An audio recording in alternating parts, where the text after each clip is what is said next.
రఫీ గారు, మేడం ఎక్కడ అంటే జనసేనతో పొత్తుతో వెళ్తున్నటువంటి క్రమంలో ఒకానొక సందర్భంలో ఎక్కడ జనసేనకు సీఎం పీఠం ఇవ్వాల్సి వస్తుందా, లేదంటే ముఖ్యమైనటువంటి పోస్టులు ఇవ్వాల్సి వస్తుందా?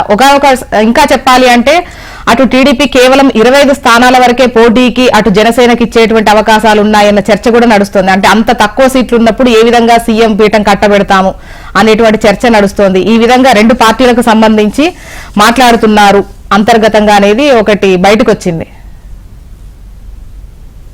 నమస్తే మేడం. నమస్తే అండి.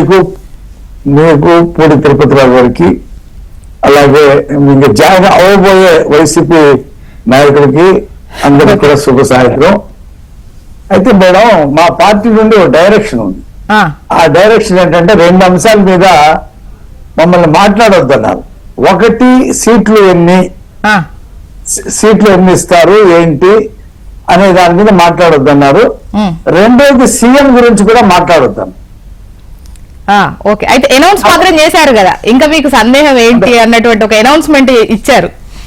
లోకేష్ గారు ఇచ్చారు. నారా లోకేష్ గారు చెప్పారు. ఆయన చెప్పారు కదా అని చెప్పి మీరందరూ చెప్పొద్దు అని చెప్పేసి కూడా అన్నారు మాకు. ఓకే, ఎందుకంటే దాని కాంట్రవర్షియల్ చేయదు. ఎందుకంటే ఎలక్షన్ తర్వాత, పోస్ట్ ఎలక్షన్ తర్వాత నిర్ణయించేటువంటి విషయం అది. ముఖ్యమంత్రి ఎవరనేది గెలుపు వచ్చిన తర్వాత నిర్ణయించే విషయం. ఇప్పుడే మనం చెప్పకూడదు. జనసేన తెలుగుదేశం మధ్య జాతీయ పార్టీకి ఆ ఈక్వేషన్స్ ఉంటాయి, ఎలక్షన్ తర్వాతే సీఎం ను చేసేటువంటి. బట్ మీకు ఇంకా ఒక విధంగా చెప్పాలంటే టీడీపీకి ఓటేసేటువంటి వాళ్ళు చంద్రబాబు నాయుడు గారిని సీఎం కావాలనే వేస్తారు, జనసేనకు వేసేటువంటి వాళ్ళు పవన్ కళ్యాణ్ గారే అంటారు, వైసీపీకి వేసేటువంటి వాళ్ళు జగన్ గారు అంటారు. అంటే వైసీపీకి వేసేవాళ్ళు జగన్ అంటారు, తెలుగుదేశం పార్టీకి వేసేవాళ్ళు చంద్రబాబు అంటారు. అందరూ సందేహం లేదు.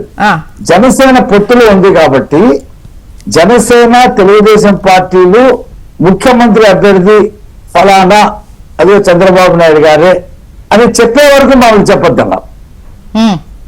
కాబట్టి అది రెండు పార్టీల మధ్య సమన్వయంతో కూడుకున్నటువంటి అంశం కాబట్టి బిఫోర్ మమ్మల్ని మాట్లాడొద్దన్నారు, డైరెక్షన్ ఇచ్చారు. కాబట్టి నేను ఆ విషయం ఇది ప్రజలకు కాదు, ఇండైరెక్ట్ గా జనసేనకే ఒక హింట్ లాంటిది. అంటే వాళ్ళు ఎక్స్పెక్ట్ చేస్తున్నారు కాబట్టి చంద్రబాబు నాయుడు గారే ఉంటారు అనేది వాళ్ళకి ఇస్తున్న హింట్ గాని ఇప్పుడే మాట్లాడకూడదు అంటే వాళ్ళు ఒకటి నిర్ణయించుకునేందుకు అవకాశం ఇచ్చినట్టు అనుకోవాలా? అలా కాదు.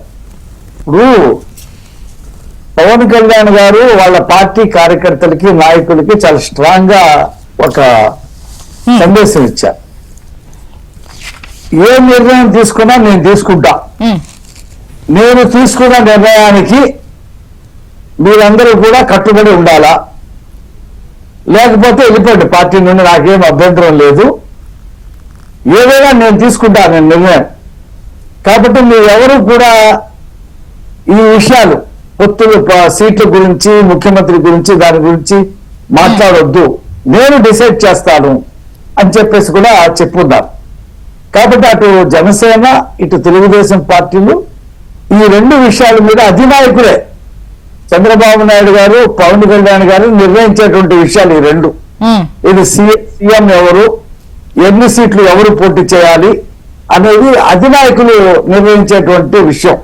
కాబట్టి మేము దీంట్లో మాట్లాడే అనవసరమైనటువంటి నేను ఇరుకోవడం కాదు, 2 పార్టీల మధ్య ఆ సమన్వయానికి ఇబ్బంది కలగకూడదని అనుకుంటాం. ఎందుకంటే మా ఈ 2 పార్టీల మధ్య మంచి సమన్వయం ఉంది. అదే మీరు మాట్లాడితే ఎంత ఇబ్బందికర పరిస్థితులు 2 పార్టీల మధ్య ఉంటాయో తెలియదు కానీ లోకేష్ గారు ఇచ్చినటువంటి అనౌన్స్మెంట్ అంటే ఆయనది ఇంకా కొంచెం ఖచ్చితంగా ఆయన ఒక ప్రకటన చేశారు అంటే చర్చించకుండా ఎలా ఉంటారు పార్టీలోనైనా కూడా, బయట వ్యక్తులను మీడియాను వదిలేయండి. ఓకే, ఒకసారి తిరుపతిరావు గారు వాయిస్ తీసుకున్న తర్వాత చిన్న మాట్లాడి చెప్పండి. ఇప్పుడు లోకేష్ గారు మా పార్టీలో భావి నాయకుడు, చంద్రబాబు గారి తర్వాత ఆయనే. ఆయన చెప్పిన దాని మీద మేము వంత పాడటం కానీ, ఆయన చెప్పిన దాన్ని ఖండించటం కానీ, అదే విధంగా చెప్పటం కూడా మా ఉద్దేశం లేదు. ఆయన చెప్పాడు, మీలాంటి వాళ్ళు అర్థం చేసుకోండి అంతే. ఇంకా ఎక్కువ చర్చ వద్దు.